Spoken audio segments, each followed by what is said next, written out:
So mga boss, kapag adjust tayo ng valve clearance, ano ba dapat yung dapat nating malaman? So ang una, alamin muna natin yung firing order. Pangalawa, yung valve clearance.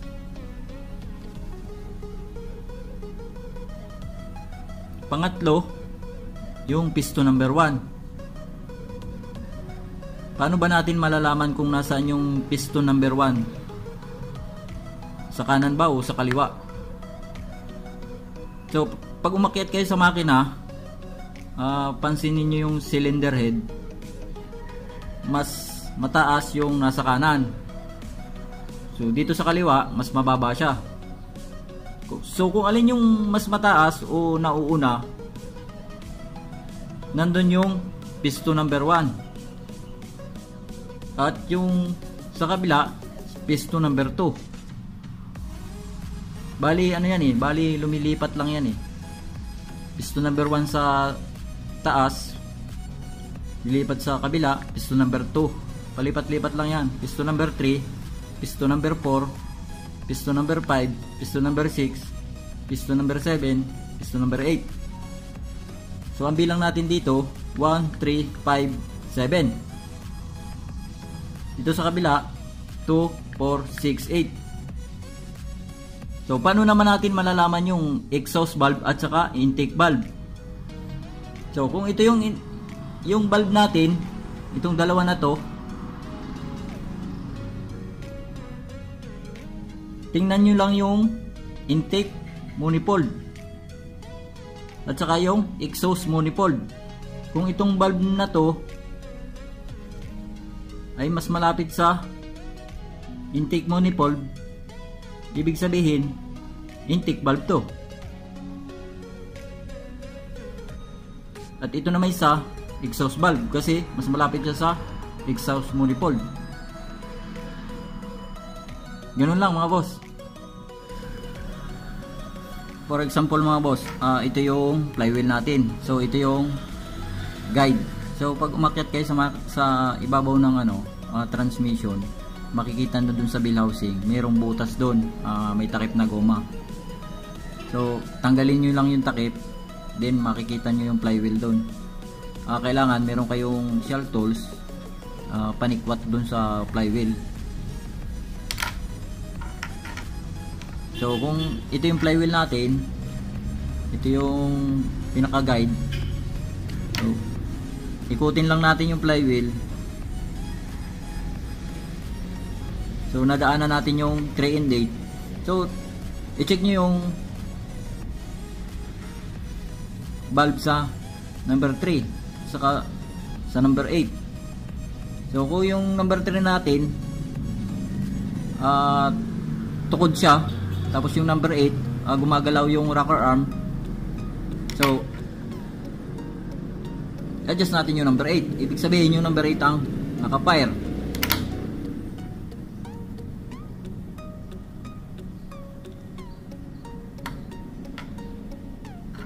So naka-fire yung number 8.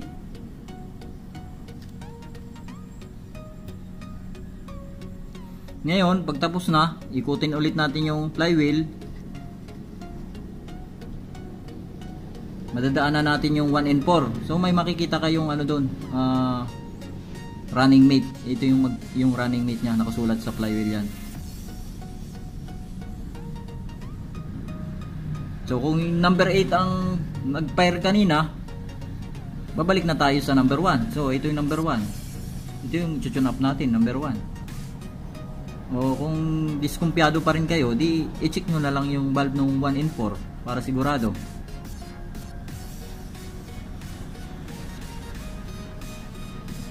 So tune up, i-adjust natin yung number 1. Ngayon pag ni-adjust natin yung number 1, ikot ulit tayo ng flywheel. So madaanan natin yung 2 and 5. So anong kasunod? Ito number 2. Ikot ulit tayo. Ang susunod 7 and 6. Tune up natin, i-adjust natin yung 7. Ikot ulit tayo.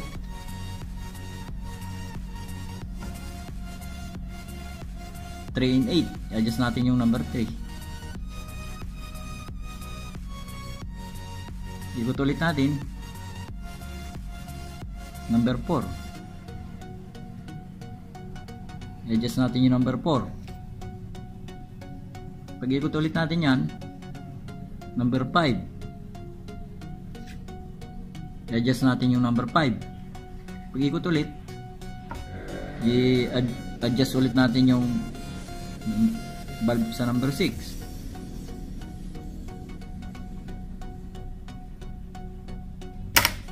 Ganun lang mga boss. O kung gusto nyo, for example, nakaganyan yan, gusto nyo mag-umpisa sa number 1, so ikutin nyo lang yung pulley. So pag dumaan sa number 1 saka in 4, i-check nyo yung bulb. I-check nyo yung bulb sa piston number 1 tsaka yung dun sa piston number 4. Kung alin yung dun naka-fire. So malalaman nyo naman dun kung alin yung naka-fire kasi yung isa niyan tukod, yung isa gumagalaw. So kung ito yung number 1 tsaka number 4, punta kayo sa piston number 1 at saka piston number 4. Check up nyo yan. Ngayon, kung yung piston number 1 tukod at yung piston number 4 is gumagalaw, ang naka-fire yung number 4. So hindi kayo makakapag-umpisa sa number 1 kasi ang naka-fire yung number 4. Ngayon, kung gusto nyo mag-umpisa sa number 1, iikot nyo yung flywheel. So dapat iikot nyo to 360 degrees. So paano ba yung 360 degrees? Kung nandito yan, ikutin nyo lang ng isang ikot. So pag tumapat ulit yan dyan, naka-pair na yung number 1 yan. Kapag naikot nyo ng 360 degrees. Yun lang mga boss at maraming salamat.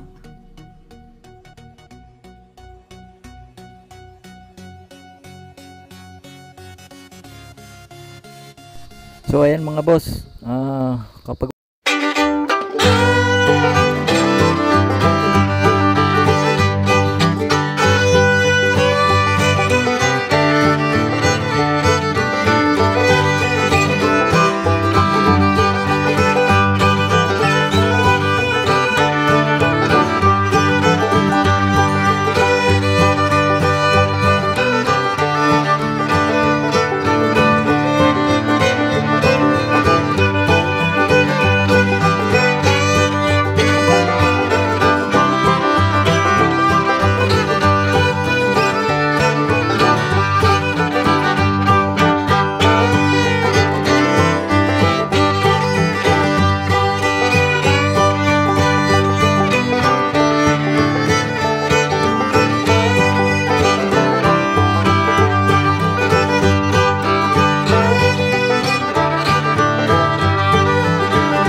Sa number 6 tayo mag-a-adjust.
So mag-iikot na naman boss tayo ng ng flywheel para dun sa kasunod.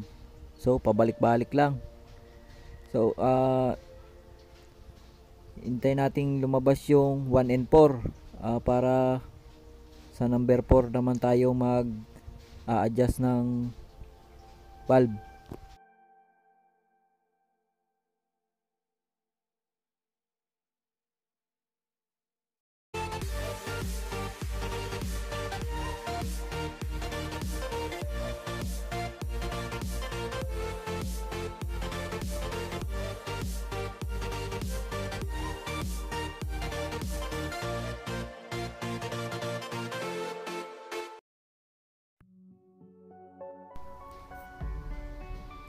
So kanina nung nakatapat sa 1 and 4, ang in-adjust natin kanina yung valve sa number 1.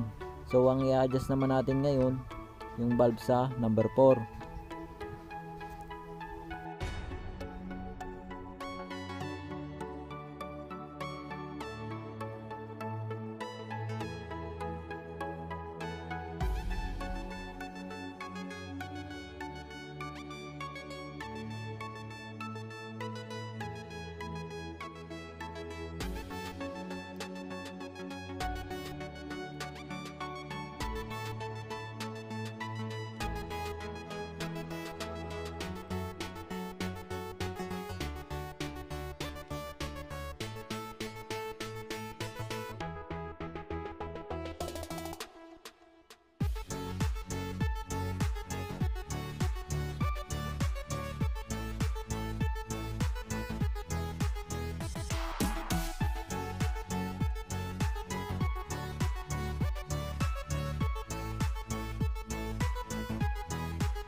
So ikutin natin ulit mga boss yung flywheel. So ang susunod yung 2 and 5. Hanapin natin yung 2 and 5. Tapos kung in-adjust natin kanina yung 2, yung number 5 naman ang i-adjust natin.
Truck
yan, kala ko ba eh kumpleto yan, ba't ganon?